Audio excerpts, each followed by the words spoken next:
እና አንዳንዴ የምትሰሙትን ማመን ነው የሚያቅታችሁ። አሁን የዋይት ሃውስ የነጩ ቤተ መንግስት ዓለም ዋንጫን የሚመለከተው ጉዳይ እሱን የያዙት ሰው ምን አሉ? እውነቱን ለመናገር በህይወት ዘመኔ አንድም እግር ኳስ ጨዋታ ተመልክቼ አላውቅም አሉ። አንድ ጨዋታ እንኳን። እሳቸው ናቸው አሁን የሶማሊያው ዳኛ ቪዛ ያላቸው አትገቡም ሲባሉ አበጃችሁ ያሉት የኢሚግሬሽን ሰራተኞች ትክክለኛ ውሳኔ ነው ያሉት። አሁን ምን ዳኛው እንዳይጠፉ ነው? አሜሪካን ገብተው ጥገኝነት እንዳይጠይቁ ነው?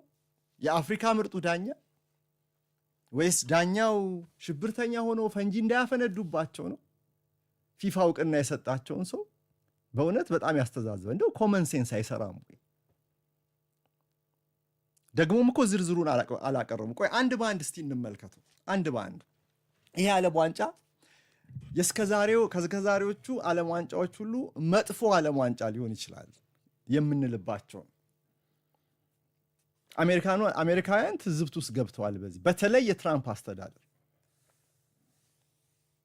ይህ የጂያኒ ኢንፋንቲኖ መጥፎ ሌጋሲ ሊሆን ይችላል። የዓለማችን ትልቁ የእግር ኳስ ድግስ ጣጣ በዝቶበታል እያልኳቸው። በዋነኛነት ችግሮቹ ጣጣ ሁሉ ከአሜሪካን ዝግጅት ጋር በተያያዘ ነው። ካናዳና ሜክሲኮ ላይ ያለው እንደዚህ አይነት አይደለም። የሜክሲኮ የጸጥታ ጉዳይ ስጋት አለ። ግን በቃ የአሜሪካኑ ዝግጅት ወደ 73% ጨዋታዎች የሚከናወኑት አሜሪካን ምድር ላይ ነው። ነገሩ ምንም አላማረበትም። ቅድም አድማጫችን በድምፅ ሲናገር እንደሰማችሁት ለስዊዘርላንድ ብሔራዊ ቡድን የተዘጋጀው ካምፕ አካባቢ እባብ ብቻ። አረ ይሄን ቦታ እኛ እዚህ መቆየት አንችልም አሉ። አንድ ሀገር ደግሞ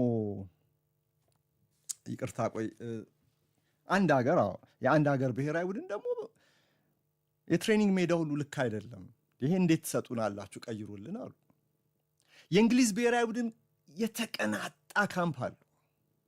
የተቀናጣ ስላችሁ ድልቅቅ ያለ፣ እሱ ለብቻ አንድ ፕሮግራም ይፈልጋል። ምክንያቱም እነዚህን መልቲ ሚሊዮነር ተጫዋቾች ይዛችሁ፣ በዚህ ላይ ደግሞ እንግሊዝ ነው ሀገሩ፣ ትልቅ አደራ ነው። ዓለም ዋንጫ እንዲያሸንፉላቸው ይፈልጋሉ። ከ1969 ወዲህ ከ1966 ወዲህ ይሄ የመጣ ትውልድ ሁሉ በእንግሊዝ በዓለም ዋንጫ ላይ አንገቱን ሲደፋ ቆይቷል። እና እግር ኳስ ጨዋታ ብሔራዊ ክብር በሆነባት ሀገር እንግሊዝ የዓለም ዋንጫን ማሸነፍ ሌላ ናሽናሊዝም መቀስቀሻ ነው፣ ሌላ ማህበረሰባዊ ኩራት ነው፣ ሌላ የህዝብ ኮንፊደንስን ከፍ የማድረጊያ መሳሪያ ነው። እና እንግሊዞች ብሔራዊ ቡድን ተጫዋቾቻቸውን ሲልኩ እንደው እንደ ነገሩ በተሰራ ቦታ ሊያስቀምጧቸው አይችሉም። ተጫዋቾቹ ራሱ ደልቃቆች ናቸው። በሳምንት 300፣ 400፣ 500 ሺህ ዶላር ደሞዝ የሚያገኙ ናቸው። እና የካምፓቸው እንኳን እንከን የለሽ ነው። ግን እዛ አካባቢ 9 ሰው የቆሰለበት የተኩስ ሩምታ ነበር ሰሞኑ። የአሜሪካ ምድር ደግሞ እንደምታውቁት ወፈፌ የበዛበት ነው። አንዱ የሆነ መሳሪያ ይዞ ይመጣል፣ አንዱ ንክ የሆነ ኪንደርጋርተን መዋለ ሕፃናት ይገባና እነዚህ ምስኪን ሕፃናትን ተኩሶ ይገላል። ወይ ራሱን ይገላል ወይ ይያዛል፣ ወይ የሆነ ትምህርት ቤት ወይ የሆነ ኮሌጅ ወይ ዩኒቨርሲቲ። ይሄ የተለመደ ነው። አሁን ደግሞ የእንግሊዞች ካምፕ አካባቢ ሌላም እንደዚህ በቃ ጣጣው የበዛ። ግን በጣም የሚያሳስበው ምን መሰላችሁ? ቆይ ይሄ የቲኬቱን የጉዞ እገዳውን ምኑን እገባበታለሁ በዝርዝር። ግን ለእኛ ለዓለም አቀፍ የቴሌቪዥን ተመልካቾች የዓለም ዋንጫ በአሜሪካ ምድር ላይ ፉክክሩ ጥሩ እንዳይሆን፣ በዚህ በአውሮፓ ምድር ላይ የምናየው የክለብ ውድድር እንደ ቻምፒየንስ ሊግ ያለ ወይ እንደ ሀገር ውስጥ ሊጎች ፉክክር እንዳናይ የሚያደርገን አንድ ከባድ እክል የሙቀቱ ሁኔታ ነው። ብዙ ሳይንሳዊ ምክንያቶች ቀርበውበታል። ፊፋ የሆነ ነገር አድርግ እየተባለ ነው። አሁን ፊፋ ከዚህ ዓለም ዋንጫ 8.3 ቢሊዮን ዶላር ነው የሚያገኝ።